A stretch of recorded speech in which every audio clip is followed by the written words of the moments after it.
So C6 was the first attempt at that. It's smaller, 4 inches smaller. By the way, the Corvette is about the same dimension as Porsche 911. Is it really? Pull them up. And what the difference is visually, the Porsche is rounded. The Corvette is more square-cornered, So you see that visual length.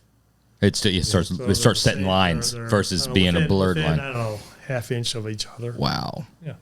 I mean, I don't know if the current ones, how that stacks up to C8. I haven't compared those two, but I'm looking at C6 and then C7. So that carried forward. So C5R was super successful, and GM found, and it was Herb's vision that in order to gain credibility as a sports car, you have to compete globally, specifically in Le Mans series, if not F1, to have cred in Europe as far as a car that's coming up to par. Yep. Who was the one behind the whole Punisher Corvette and Punisher Corvette? Oh, the Jake logo? Oh, the Jake? Yeah. There's different stories on that. Different people will claim ownership of that. I don't remember exactly where that came from because I got so many stories. That became a mascot for Corvette. It's kind of this hypothetical. And they even have little videos and stuff of like old, looks like old footage, like the early 60s, 61, 62 oh, really? Cars with little Jakes on them. So it was like this, they created this legend, all throughout Corvette's race history. So at any rate, so C7 had continued, and that we were compared to supercars. The front engine was compared to Ferraris, right. Porsche, obviously, Lamborghinis, and then C8. You mentioned earlier about a profound moment that you really remember. This is it. Just like you said, when Camaro went away and then brought it back. I happened to sit in a conference room, not much bigger than this, in my studio. We had about 10 people in there. Called it the Pops meeting, the program operations meeting. And Tad Jector was sitting right where you are, Phil. And he says, "It's time to go mid-engine with the Corvette." He just says it like that? Yeah. No, there's no warning that's coming? That's a surprise. Can you imagine how profound that is? And again, I started working with Corvette in 82 and think of the awesome cars, the mid-engines and stuff that had been experimented with before I even got there throughout Corvette's history. I mean, the first, Zorro's Vision was mid-engine. That Serve 1 was mid-engine, right? Yep, I know. Those. Yeah. My son he's about to turn 18, and from a very, very young age, he's been Corvette everything for no particular reason. Just every time he can pick out every single one, he knows the colors and stuff like that. That's his dream, is to one day have one. Mm-hmm. I have always appreciated the look of them. Have never aspired to own one. Mm-hmm. Never been that until the C8. Mm-hmm. When the C8 came out, and I think I read somewhere too, and I think you were saying that in an article about don't worry about designing for the current audience. You're designing for the future audience. Well, you design for the 10-year-old kid. Yeah. And I'm hearkening back, thinking of when I was in third grade. Well, when you design the C8, like when I see that come out, I'm like, oh, that's the first Corvette out of any of the Corvettes, maybe besides a split window, but that would be more for like putting in the garage and looking at. Like I don't want to own it to drive it, really. But the C8 was like, oh shit, now that's something I would want to own. That's something I would want to experience. It's something I would want to drive. It's something I would want to have.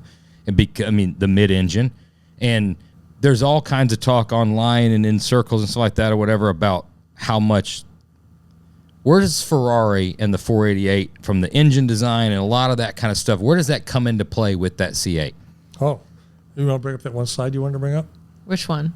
The one with all the yeah. Ducati and all that. Yeah. I will say, I have an appreciation and a connection for all of the Corvettes through the generations, but to your point, like the C8 is truly the first one that I'm like, one day I want to own one of those. It's the first one that's, again, I take the 63 out of it, right? The 63 is a 63. Iconic. It's an iconic thing that's not even a vet. It's a split window, right? It's a thing. then a 78 guy. I'm not.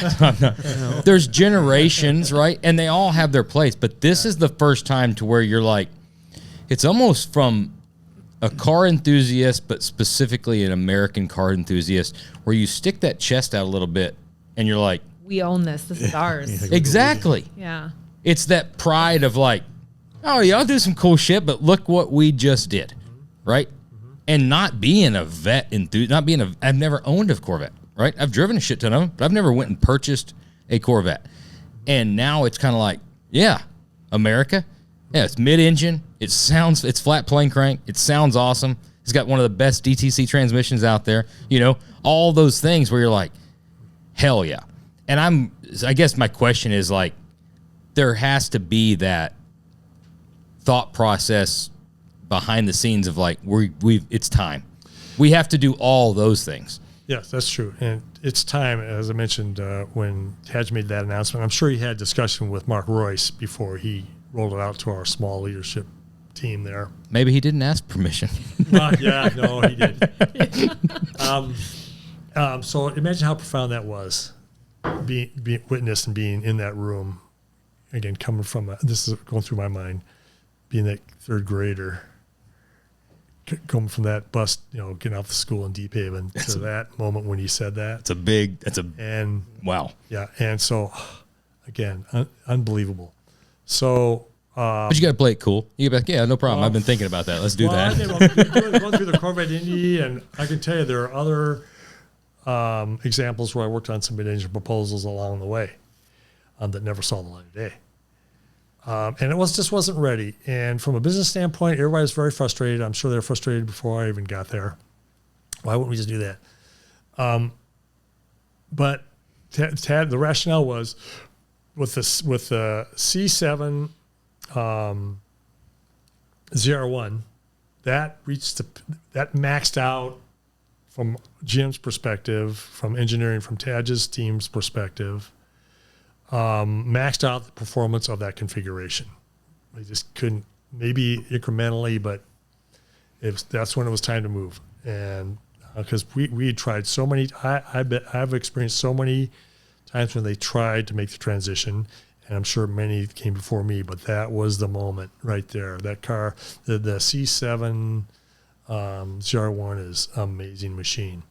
And to that point, I mean, there are people to this day, internal and exteriors, it's not a Corvette unless it's front engine, I remember it wasn't a Corvette if it didn't have flip-up headlights. So I had people that wanted to punch me in the nose. Yeah, the round taillights thing. Yeah, but that changed. Wow, that was great. And it was those young folks, non-traditional customers that gravitated to it right away.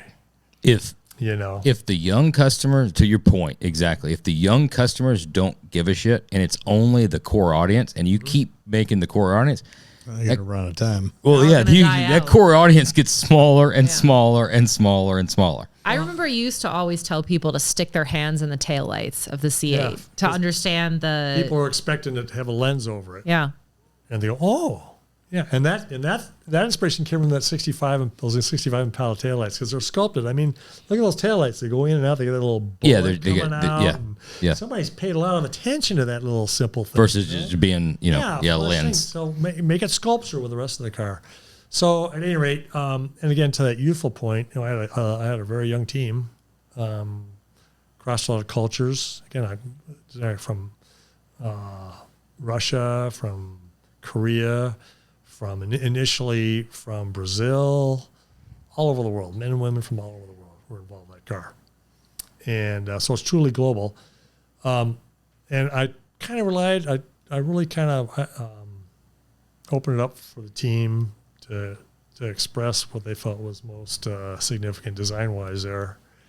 And we knew C8 going into it had to be extra to make come out, because you're going out right off the bat, and you're going to be competing with Ferraris and Lambos and all these other super exotic cars right out of the chute.